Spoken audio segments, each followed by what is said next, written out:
ಇನ್ನು ರಾಯಚೂರು ನಗರದಲ್ಲಿ ಯುವಕನ ಮೇಲೆ ಅಟ್ಯಾಕ್ ಮಾಡಲಾಗಿದೆ. ಮಡ್ಡಿಪೇಟೆ ನಿರ್ಜನ ಪ್ರದೇಶದಲ್ಲಿ ಮಾರಣಾಂತಿಕ ಹಲ್ಲೆಯನ್ನ ಮಾಡಲಾಗಿದೆ. ಸಿನಿಮೀಯ ರೀತಿಯಲ್ಲಿ ಮನಸ್ಸೋ ಇಚ್ಛೆ ಪುಂಡ್ರು ದಾಳಿ ನಡೆಸಿದ್ದಾರೆ. ರಾಯಚೂರು ನಗರದ ಮಡ್ಡಿಪೇಟೆ ನಿರ್ಜನ ಪ್ರದೇಶದಲ್ಲಿ ಯುವಕನ ಮೇಲೆ ಮಾರಣಾಂತಿಕ ಹಲ್ಲೆ ನಡೆಸಿರೋದು ಸಿನಿಮೀಯ ರೀತಿಯಲ್ಲಿ. ಹಣಕಾಸಿನ ವಿಚಾರಕ್ಕೆ ಅಪ್ರಾಪ್ತರ ನಡುವೆ ಹೊಡೆದಾಟ ಆಗಿದೆ. ಬಹಿರ್ದೆಸೆಗೆ ತೆರಳಿದ್ದ ಯುವಕ ಕಾರ್ತಿಕ್ ಮೇಲೆ ಹಲ್ಲೆ ಮಾಡಿದ್ದಾರೆ. 16 ರಿಂದ 18 ವರ್ಷದ ಯುವಕರ ಗುಂಪಿನಿಂದ ಅಟ್ಯಾಕ್ ಮಾಡಿರೋದು. ಗಾಯಾಳು ಯುವಕನಿಗೆ ರಿಮ್ಸ್ ಆಸ್ಪತ್ರೆಯಲ್ಲಿ ಚಿಕಿತ್ಸೆಯನ್ನ ನೀಡಲಾಗ್ತಾ ಇದೆ. ಮಾರ್ಕೆಟ್ ಯಾರ್ಡ್ ಠಾಣೆಯಲ್ಲಿ ಪ್ರಕರಣ ದಾಖಲಾಗಿದೆ. ಘಟನೆ ಬಳಿಕ ಹಲ್ಲೆ ಮಾಡಿದಂತಹ ಆರೋಪಿಗಳು ಎಸ್ಕೇಪ್ ಆಗಿದ್ದಾರೆ.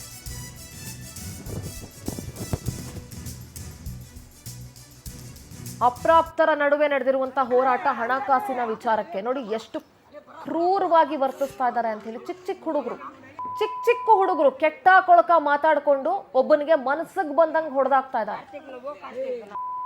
ಇವತ್ತಿನ ಯುವ ಜನತೆ ಅಥವಾ ಇವತ್ತಿನ ಹುಡುಗರು ಇನ್ನು ಅಪ್ರಾಪ್ತರು ಯಾವ ಮಟ್ಟಕ್ಕೆ ಬೆಳೀತಾ ಇದ್ದಾರೆ ಅನ್ನೋದಕ್ಕೆ ಇದು ದಿ ಬೆಸ್ಟ್ ಎಕ್ಸಾಂಪಲ್.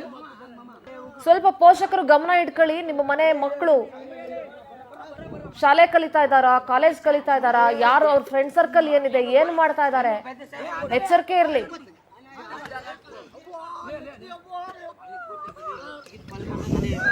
ಹದಿನಾರರಿಂದ 18 ವರ್ಷದ ಯುವಕರ ಗುಂಪಿನಿಂದ ಈ ಅಟ್ಯಾಕ್ ಆಗಿರೋದು. ನೋಡಿ ಕಾಲಲ್ಲೇ ತುಳಿದು ಒಬ್ಬ ನರಳ್ತಾ ಇದ್ದಾನೆ, ಕಿರ್ಚ್ಕೊಳ್ತಾ ಇದ್ದಾನೆ.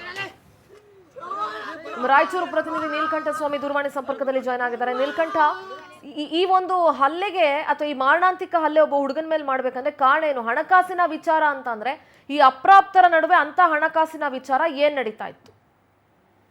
ನಿಜ ಸಿಂಧೂರ, ಎಲ್ಲೋ ಒಂದ್ ಕಡೆ ಈ ಒಂದು ಘಟನೆ ನೋಡಿದಂತ ಸಂದರ್ಭದಲ್ಲಿ ಇದು ಯಾವುದೋ ಒಂದು ಲಕ್ಷಾಂತರ ರೂಪಾಯಿ ಅಥವಾ ಕೋಟ್ಯಾಂತರ ರೂಪಾಯಿಗೋಸ್ಕರ ನಡೆದಿರ್ತಕ್ಕಂಥ ಒಂದು ಗಲಾಟೆ ಅಲ್ಲ. ಕೇವಲ ಒಂದಷ್ಟು 200-300 ರೂಪಾಯಿಗೋಸ್ಕರ ನಡೆದಿರ್ತಕ್ಕಂಥ ಒಂದು ಗಲಾಟೆ ಅನ್ನೋ ವಿಚಾರ ಮೇಲ್ನೋಟಕ್ಕೆ ತಿಳಿದು ಬಂದಿರತಕ್ಕಂಥದ್ದು. ಈ ನಿಟ್ಟಿನಲ್ಲಿ ಬಾಲಕ ಹೋದಂತ ಸಂದರ್ಭದಲ್ಲಿ, ಬಹಿರ್ದೇಶಕ್ಕೆ ಹೋದಂತ ಸಂದರ್ಭದಲ್ಲಿ 4-5 ಜನ ಮತ್ತೊಂದಷ್ಟು ಅಪ್ರಾಪ್ತ ಬಾಲಕರು ಬಂದು ಈ ರೀತಿಯಾಗಿ ಒಂದು ರೀತಿಯಲ್ಲಿ ಲಕ್ಷಾಂತರ ರೂಪಾಯಿ ಸಾಲ ಮಾಡಿದ್ದಾರೆ, ಕೊಟ್ಟಿಲ್ಲ ಅನ್ನೋ ಗೊಳಾಡಿಸಿದಾನೆ ಅನ್ನೋ ನಿಟ್ಟಿನಲ್ಲಿ ಹಲ್ಲೆ ಮಾಡಿರ್ತಕ್ಕಂಥದ್ದು. ಇಂಥ ಒಂದು ಘಟನೆಗಳು ಯಾಕೆ ಪದೇ ರಾಯಚೂರಿನಲ್ಲೂ ಕೂಡ ಇದು ಅಪ್ರಾಪ್ತ ಒಂದು ಗಲಾಟೆ ಪ್ರಕರಣಗಳು ಕೂಡ ಹೆಚ್ಚಾಗ್ತಾ ಇರ್ತಕ್ಕಂಥದ್ದು.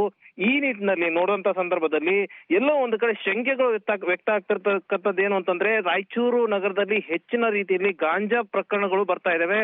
ಈಗ ಒಂದು ಗಾಂಜಾ ಪ್ರಕರಣಗಳಲ್ಲಿ ಅಪ್ರಾಪ್ತರ ಬಾಲಕರುಗಳು ಹೆಸರುಗಳು ಕೂಡ ಕೇಳಿ ಬರ್ತಾ ಹಿನ್ನೆಲೆಯಲ್ಲಿ ಇದು ಕೂಡ ಆ ಒಂದು ಶಂಕೆ ವ್ಯಕ್ತವಾಗಿರ್ತಕ್ಕಂಥದ್ದು.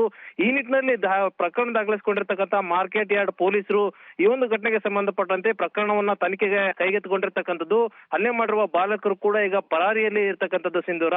ಹಾಗಾಗಿ ಪೋಷಕರು ಕೂಡ ತಮ್ಮ ಮಕ್ಕಳ ಮೇಲೆ ಗಮನ ಇಡಬೇಕಾಗಿರ್ತಕ್ಕಂಥದ್ದು ಇಲ್ಲಿ ಮುಖ್ಯವಾಗಿದೆ ಅಂತ ಹೇಳ್ಬೋದು ಸಿಂಧೂರ.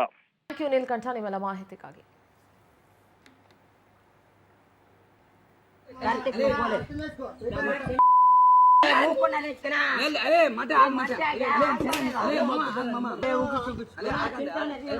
ಅಲೆ